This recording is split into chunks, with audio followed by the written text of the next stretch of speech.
नमस्कार गोविंद पंत जी। आइए आइए। प्रणाम।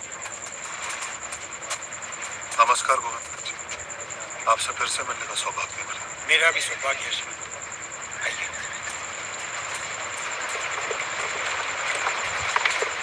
गोविंद पंत जी, ये क्या हुआ यहाँ? भीषण बरसात ने पुल बनाने ही नहीं दिया। जो बनाया था टूट गया, नावें बह गई। मैंने पूरा प्रयास किया सर, लेकिन प्रकृति से कौन जीता है।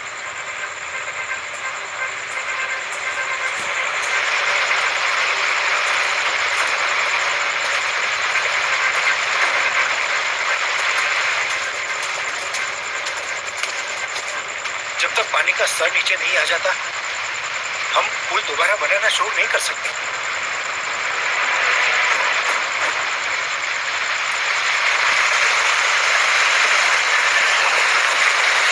उस किनारे पर बहुत हलचल है।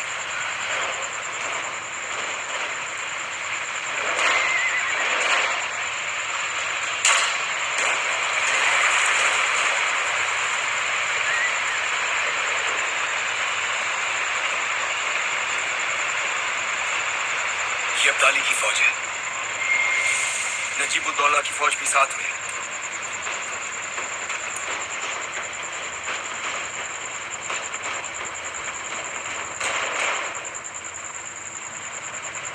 ये दूसरे ध्वज किसके?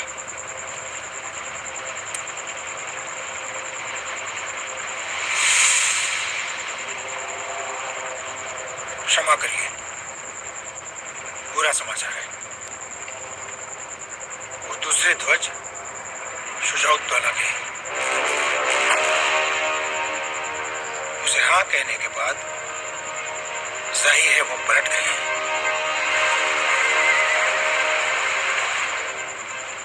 शुजाउद्दौला ने हमारे साथ विश्वासघात किया है।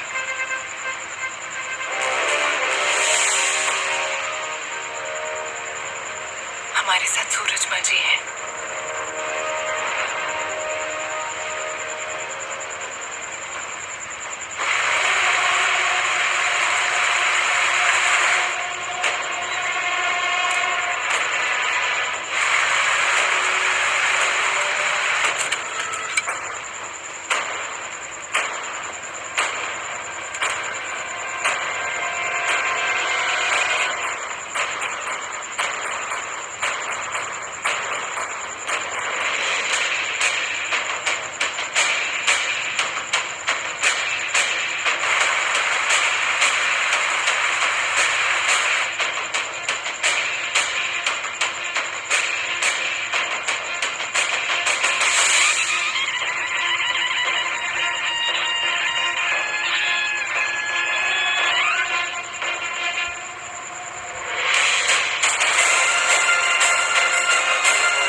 लगातार 1 महीने तक नदी के उस पार की अफगानी फौज और हम बस एक दूसरे को ताकते रहे।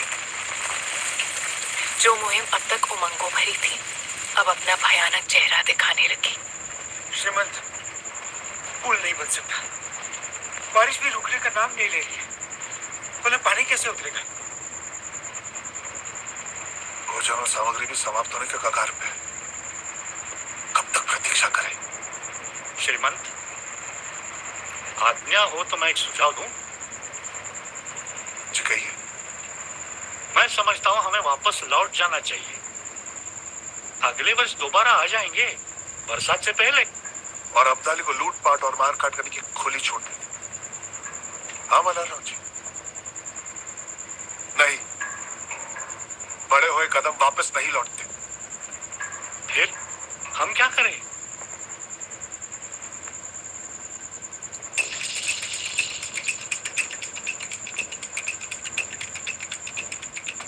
अगर हम नदी पार नहीं कर सकते तो इसका मतलब वो भी नहीं कर सकता।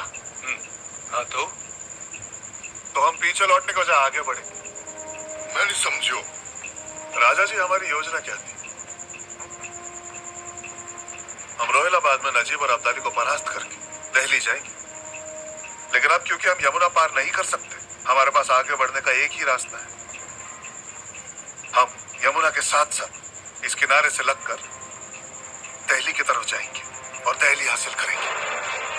और एक बार दिल्ली पे अधिकार जमा लिया तो हम वहीं से यमुना पार करेंगे और अब्दाली पर हमला बोल देंगे।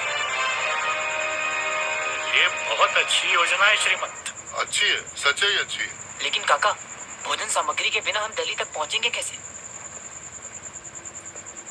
सूरजमल जी, मल्हाराव जी, इस तरफ कोई ऐसा है जिसे संपर्क कर सकते हैं? जी, अब मदद के लिए कोई नहीं बचा। हम यहाँ के सारे राजाओं से संपर्क कर चुके हैं। एक संभावना है सकीना बेगम। पति के गुजरने के बाद वो ही गद्दी संभालत रही है, लेकिन गांव पे भरोसा ना करे और गठबंधन फटबंधन पे विश्वास ना रखे। सही कह रहे हैं। आप कहें तो मैं जा सकती हूँ।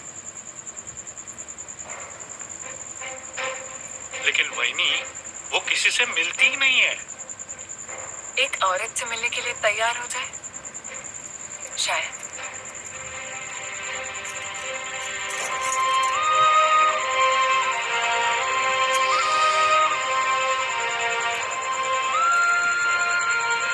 आपको जाना चाहिए।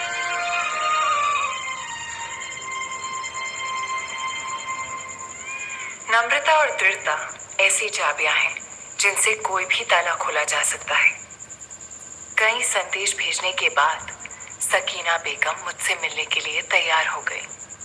चश्मे नूर, राहते दर्दे रियाया, जीनते मुल्क, बेगम सकीना तशरीफ ला रही है। श्रीमंत सदाशिवराव भाऊ पेशवा की धर्मपत्नी पेशवीन पार्वती बाई। तशरीफ रखिए।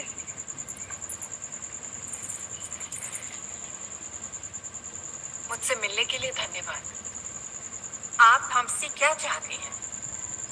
ज्यादा कुछ नहीं, बस मेरी सेना के लिए कुछ दिनों का रसद साधन सामग्री, ताकि हम दिल्ली जा सके। बहुत उम्मीद लेकर आई हूँ कि आप मदद करेंगे। एक बार हमने आपकी फौज को यहाँ आने दिया तो उन्हें हमारा तख्त पलटने में देर नहीं लगेगी। बेगम आपा, जरा सोचिए, अगर पेशवा की नजर आपकी सल्तनत पर होती तो वो अपनी फौज भेजती, अपनी पेशवीन को नहीं। मैं तो आपके पास दोस्ती का हाथ बढ़ाने आई हूँ। पार्वती बाई, दोस्तों से ज्यादा डर लगता है। आप दिल्ली क्यों जा रही हैं? अहमद शाह अब्दाली को रोकने। तब तो और भी मुश्किल है। अगर हमने आपकी मदद की तो अब्दाली हमारी रियाया को तबाह कर देगा। ऐसी ही एक जंग में हम अपना शौहर खो चुके हैं। जंग तो मर्दों के अहम का, अना का खेल है। खुद फना हो जाते हैं और विवाहों और लावारिस बच्चों को रोता बिलखता छोड़ जाते हैं। मैं समझ सकती हूँ आपा, पर फिर भी ये जानकारी मुझे रोक नहीं पाई। कोसों दूर से जान हथेली पर रखकर अपने पति के साथ आई हूँ, क्योंकि मुझे उनके नेक इरादों पर पूरा भरोसा है। उनकी जंग इस देश के लिए है। आपके स्वर्गीय शौहर ने भी इसी देश के लिए अपना बलिदान दिया था ना? हाँ। बलिदान?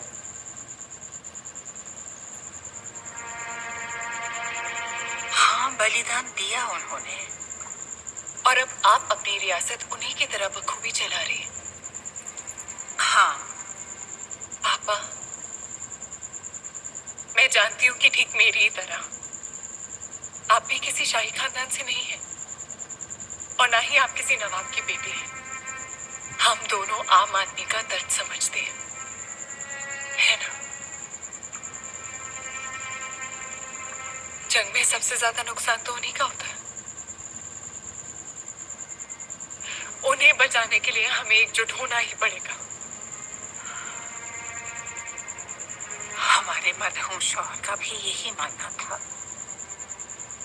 और इसी वजह से वो जान खो बैठे। अगर आज वो जिंदा होते और मैं उनसे मिलने आती, तो क्या उनका जवाब भी इनकार में ही होता? वो क्या कहते इतना बता दीजिए, मैं लौट जाऊंगी।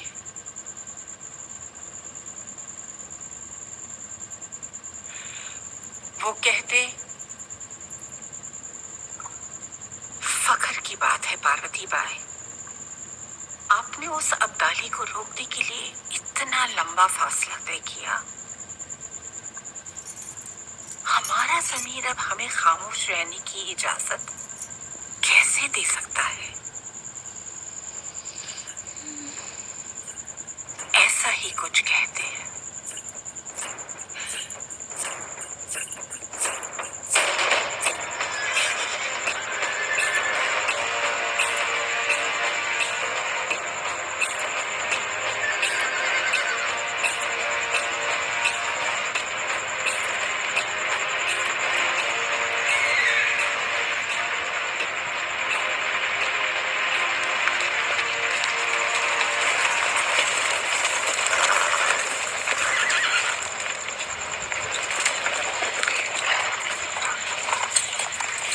बोरी मकई और चावल और 5000 सिपाही। मैंने सकीना आपा को पूरे समर्थन के लिए राजी कर दिया।